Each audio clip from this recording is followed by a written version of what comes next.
मैं रवि गुप्ता आप लोग का स्वागत करता हूं आपका अपना YouTube चैनल एस्पेंस एकेडमी में। दोस्तों आप लोग कैसे हैं? आशा करता हूं आप लोग अच्छे होंगे, मस्त होंगे, स्वस्थ होंगे, खुश रहेंगे। और तो आज का जो टॉपिक है वो आर्टिकल 15 है, यानी अनुच्छेद 15, जो कि बहुत ही इंटरेस्टिंग होने वाला है। जैसे इस पे एक मूवी भी आई थी आर्टिकल 15, तो उसी चीज को आज हम लोग देखेंगे कि ये आर्टिकल 15 भारतीय संविधान के होते क्या है, क्या होता है ये आर्टिकल 15। तो हम लोग देखेंगे कि आर्टिकल 15 क्या होते हैं। तो राज्य किसी नागरिक के प्रति केवल धर्म यानी राज्य जो है, कोई भी राज्य, हम लोग भारत के संविधान में क्या है, ये भारत का जो देश है वो क्या राज्यों का संघ है, यानी बहुत सारे राज्य है। हम लोग का स्टेट माने हम लोग का देश में क्या है 28 राज्य है और 8 केंद्र शासित प्रदेश है। तो इन सब मिला के भारत देश बना हुआ।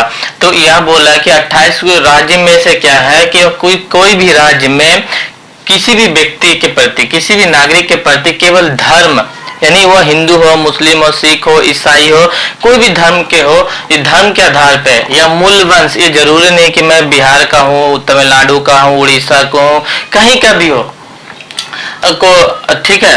और या जाति कौन है, मैं एससी हूँ, एसटी हूँ, ओबीसी हूँ, कोई भी जनरल से हूँ, किसी भी कास्ट से हो, उससे रिलेटेड हो, किसी से भी हो, यह कोई यह है मेल है, फीमेल है, या थर्ड जेंडर है। जैसे मैंने बताया जन्म के स्थान को लेकर विभेद नहीं करे। कोई भी स्टेट जो है, कोई भारत का कोई भी स्टेट है, वो तमिलनाडु हो या बंगाल हो, बिहार हो, कोई भी स्टेट जो है वह धर्म के आधार पे या जन्म के आधार पे, मूल वंश के आधार पे, कास्ट के आधार पे, जाति के आधार पे, लिंग के आधार पे, यानी मेल हो, फीमेल हो, थर्ड जेंडर हो, जन्म स्थान कहीं का भी हो, उसके आधार पे वह किसी भी तरह का भेदभाव नहीं करेगा।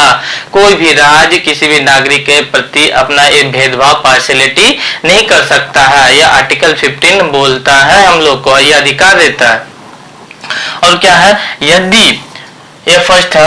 और सेकंड नंबर क्या बोलता है कि यदि शॉप यानी कोई भी दुकान, पब्लिक रेस्टोरेंट, होटल, सार्वजनिक मनोरंजन प्रवेश, यानी यदि आर्टिकल 15 यह बोलता है कि कोई भी पब्लिक होटल्स है, यानी जहाँ पे सबको जाके खाना खा सकते हैं। और क्या है कि कोई भी होटल है या सार्वजनिक स्थान है, या जैसे कि थिएटर है, मॉल है, और भी जितने पब्लिक रेस्टोरेंट है, कोई भी माने घूमने का जगह है, जहाँ पे सार्वजनिक जगह है, घूमने के लिए सभी को जाते हैं, वहां पे इन सब मामले में कोई भी मतलब जैसे धर्म के, जाति, लिंग के आधार पे राज्य जो है वह मना नहीं कर सकता है कि आप इस स्टेट से आया है या तमिलनाडु से है, उड़ीसा से, बिहार से है, तो आप यहाँ नहीं जा सकते हैं। आप ऊंचे जाति है कि तो जा सकते हैं, नीचे जाति के हैं तो नहीं जा सकते हैं। इन सब मामले में या आप मेल है तो फीमेल है जा सकते हैं, या फीमेल है तो नहीं जा सकते हैं। यह था इन सब मामलों में जो है राज्य निषेध नहीं कर सकता है। आर्टिकल 15 हम लोग को बोलते हैं। और क्या है कि यदि राष्ट्र यानी राज्य जो है अपना पैसा से फुल मैंने अपना पैसे से बनवाया है, ये उसमें कुछ असिस्ट किया, कुछ थोड़ा सा पैसा दिया, पब्लिक कोई ऑर्गेनाइजेशन के द्वारा बनाया गया है, मैंने दोनों मिलके, सरकार और प्राइवेट मिलके यदि बना है, जैसे क्या बनाया तो कुआं बनाया है, तालाब बनाया है, स्नान घाटों को बनाया है, तो यह क्या है कि इस पे भी जो है राज्य जो है वो उसमें मना नहीं कर सकता कि मैंने कुआं को बनाया है या मैंने इस स्नान घाट को बनाया या तालाबों को बनाया है। तो यहाँ पे सिर्फ ऊंचे जाति के जा सकते, नीचे जाति के नहीं जा सकते, तमिलनाडु से आने वाले जा सकते, बिहार से आने वाले नहीं जा सकते। इस आधार पे जो है कोई भी व्यक्तिगत सिर्फ ब्राह्मण ही जा सकते, नीचे जाति वाले के नहीं जा सकते हैं। इन सब आधार पे जो है वो मना नहीं कर सकता किसी भी व्यक्ति को कि आप यहाँ पे इस जगह का उपयोग नहीं कर सकते। यह जो है वो राज्य पे और व्यक्ति पे, दोनों पे ही ये चीज लागू हो सकता है। कोई पर्सनल व्यक्ति भी नहीं बोल सकता है कि आप इन कुओं का, इन तालाबों का, इन स्नान घाटों का आप इस्तेमाल नहीं कर सकते हैं। यह भारतीय के संविधान में अधिकार हमें देता है कि इससे मुझे कोई भी मना नहीं कर सकता, कोई भी भेदभाव मेरे साथ नहीं कर सकता है।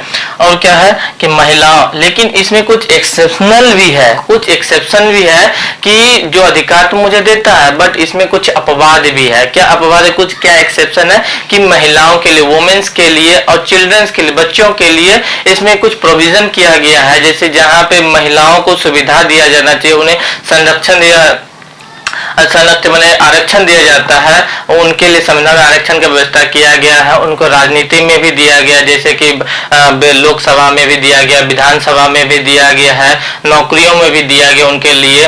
तो ये क्या है कि बच्चों के लिए क्या है कि निःशुल्क शिक्षा की व्यवस्था किया गया है। ये क्या है, अपवाद है आर्टिकल 15 का। और क्या है, सिर्फ महिलाओं बच्चों के लिए ही सिर्फ यह अपवाद नहीं, एक्सेप्शन नहीं है। और किनके लिए है, यह SC ST। आप लोग जानते हैं कि जब हम लोग कोई भी नौकरी का अप्लाई करते हैं, वहां पे SC ST OBC इन तीनों को क्या किया, वहां रिजर्वेशन दिया गया है कि इन लोग जो है वह आर्थिक रूप से या सामाजिक रूप से पिछड़े हुए हैं, जिनके वजह से इन्हें आरक्षण दिया गया है। यह सिर्फ OBC के मामले में लागू, बट SC ST को जो है वह आर्थिक रूप से हो या ना हो, उन्हें रिजर्वेशन मिलता है। वह सेंटर में, स्टेट में, दोनों पे, राजनीति में भी, लोकसभा में, विधानसभा में, स्टेट पंचायत में, जो भी है राजनीति में, सब पोस्ट जो होते हैं सब जगह पे उनको आरक्षण मिला गया है। तो इस तरह OBC को भी, माने अदर बैकवर्ड कास्ट जो है उन्हें भी आरक्षण दिया गया है आर्टिकल 15 के तहत। तो जो है OBC को जो है क्या आरक्षण दिया गया है कि OBC को